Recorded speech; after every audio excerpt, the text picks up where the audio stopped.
करायचो. संभाजीचा एक राजसन्यास नाटकामधला एक पीस आहे. सृष्टीची उलथापालथ झाली नाही ना, मुंग्याने मेरू पर्वत गेला नाही वगैरे असा ते डायलॉग आहे. तर ते काम करण्यासाठी कोणाला घ्यायचं असं माझ्याकडे प्रश्न पडला. तर मी आमच्या गावी नाटक बसवत होतो. तर त्या गावी सगळे लोक आले की आम्हाला काम करायचं. मग ते संभाजीचं काम करणार कोण? ते म्हणे मी करतो असे चौकपाच जण. मी त्यातल्या त्यात मग तिघा चौघांना निवडलं की तुम्ही संभाजी काम पाहिलं. मी एक पीस देतो, तर पीस तुम्ही तो मला म्हणून दाखवा. आणि जर मला पटलं, मला जर आवडलं, मला जर वाटलं तर याच्यात काही सुधारणा करता येईल तर मी त्यांना ते काम देईन. ते म्हणजे बरं. मग त्या तिघा चौघांनी संभाजीचं जे डायलॉग आहे ते डायलॉग त्यांच्या कल्पनेप्रमाणे, त्यांच्या सवयीप्रमाणे, त्यांच्या बोलण्याच्या पद्धतीप्रमाणे, ॲक्शनप्रमाणे त्यांनी ते करून दाखवले. तर हे चौघं संभाजी कसे करतात ते तुम्हाला मी करून दाखवतो.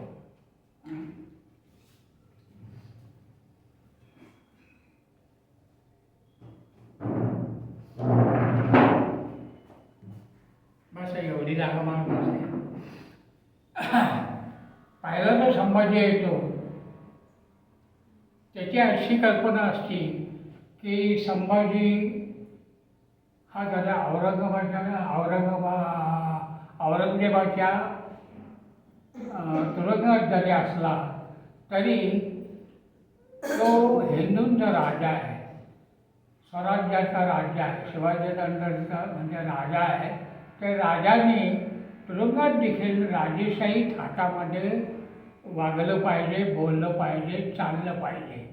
तर अशी त्याची कल्पना असती. तो त्याचा कल्पनेतला संभाजी तो स्वतः करून दाखवतो. ते वाक्य अशी आहेत: सृष्टीची उलथापालथ झाली नाही ना, मुंग्याने मेरू पर्वत गेला नाही ना, मग आम्हीच असे कमनसिबी कसे की या मुसलमानांच्या राज्यात हिचपत पडलो. मनाचा वाणे माथाचा संतापी क्रूर गर्दन काढतो. अरे शरीराने सीधा आलास, पण अकलेने अर्धांनी पडलास. कालचक्राला क्षमा म्हणीच मंजूर नाही. राजा ठेव तुझ्या जन्मभर. मग या मुसलमानच्या राज्यात खिचपट होत मरण्यापेक्षा खुशाल मर आणि तो मरतो. असे त्याचे डायलॉग आहेत. हे फेमस डायलॉग आहे, राजसन्यास नाटकामधले आहे ते सगळे. तर तो पहिला संभाजी कसा करतो ते मी तुम्हाला करून दाखवतो. राजेशाही थाटामध्ये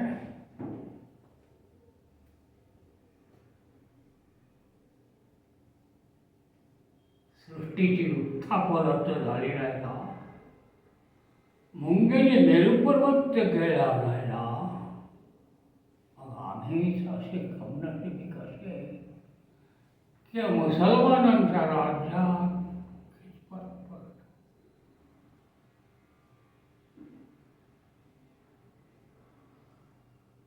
मनाचा माने माथ्याचा संतापी क्रूर गर्दन काढतो. अरे शरीराने सीधा आलास, पण अक्कलेने अर्धांनी पडलास. काल क्षमाळी मुळीच मंजूर नाही. तू तुझ्या जिंदगीवर राजा या मुसलमानांच्या राज्यात कुत्र्याच्या मोतीने जगण्यापेक्षा खुशाल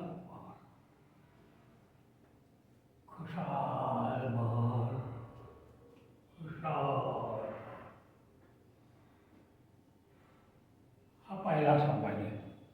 दुसरा जो संभाजी आहे तो म्हणतो की संभाजी जर राजा असला तर त्याला भयंकर पश्चाताप झालेला आहे. आपण जी काही वाईट कृत्य केली, आपल्या हातून ज्या काही वाईट गोष्टी घडले त्याची शिक्षा म्हणून आपल्याला इथे आत तुरुंगामध्ये खिचपट पडावं लागतं. तर जरी तो राजा असला तरी त्याला तुरुंगामध्ये एकटा दगडावर बसल्यानंतर त्याला आपलं कमकुवतपणा जाणवत असतो आणि त्या त्याला वाईट वाटत असल्यामुळे त्यांनी त्याची सगळी ही वाक्य अगदी द्विधा मनस्थितीत दुःखी अंतःकरणाने अशा टाईपने म्हणायला पाहिजे. राजेशाही हातात म्हणण्यात काय अडचण आहे. म्हणून तो दुसरा संभाजी कसा करतो ते बघतो. तर तुरुंगामधल्या दगडावर तो असा बसलेला आहे. दगडावर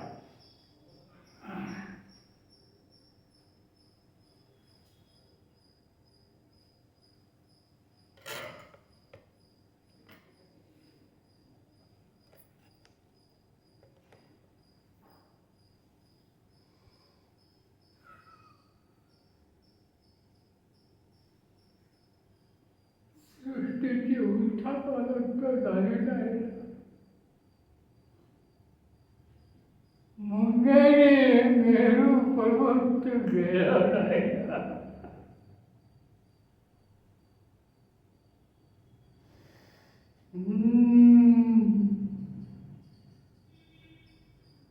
मनाचा म्हणी मागता संतापी क्रूर करतात काळ तू.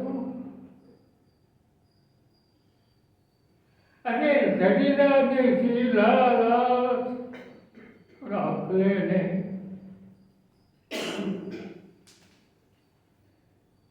कालचक्राला क्षमा होईच. राजा राजा या मुसलमानांच्या राज्यात कितपत माझ्यापेक्षा खुशाल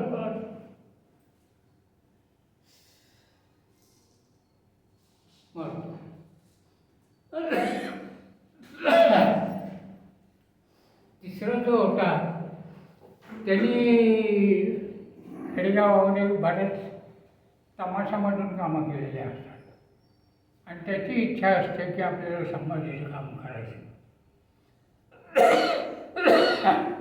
सॉरी. तर तो तमाशामधून मॅक्झिमम त्यांनी नाचाची कामं केलेली असतात. तर तो संभाजी कसा करून दाखवतो ते दाखवतो.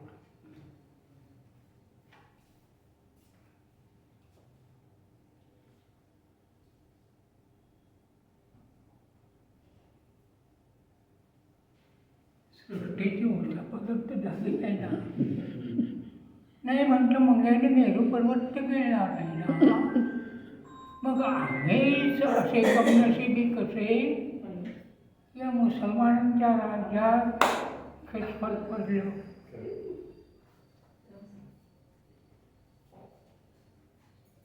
मनाचा माने माथ्याचा संतापी क्रूर कर्दन काढतो. अरे शरीराने सीधाला आणि आतलेल्या अर्धा बदला जो वागायला धान्य बदला. काळचक्राला क्षमामुळे मंजूर नाही.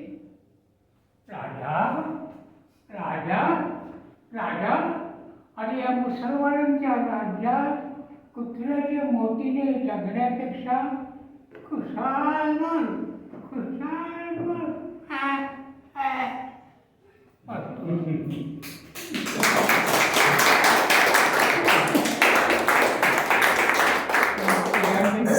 काम नाही मिळालं. शेवटी मीच केलं होतं. ठीक आहे. म्हणजे हे त्यावेळेला मी कळलं आणि मग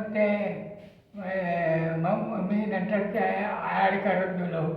समजा बालगंधर्वांनी हे काम केलं असतं किंवा लागूंनी हे काम केलं असतं, काशीनाथ घाणेकरांनी काम केलं असतं. म्हणजे त्यावेळेचे जे नट होते ते त्यांनी कशा प्रकारे केलं असतं ते करून दाखवत होतं. म्हणजे हे त्यावेळेची माझी पहिली मला कदाचित आठवत असेल अशी. त्याच्यामुळे मग लागलं होतं. शाळेमध्ये असताना मी नाटकातून वगैरे अशी कामं करायचो. पण शाळेमध्ये नाटकातली कामं जरी चांगली असली सगळं असलं तरी मी घरी कल्पना नसायची. कारण घरी तशी परवानगी नव्हती.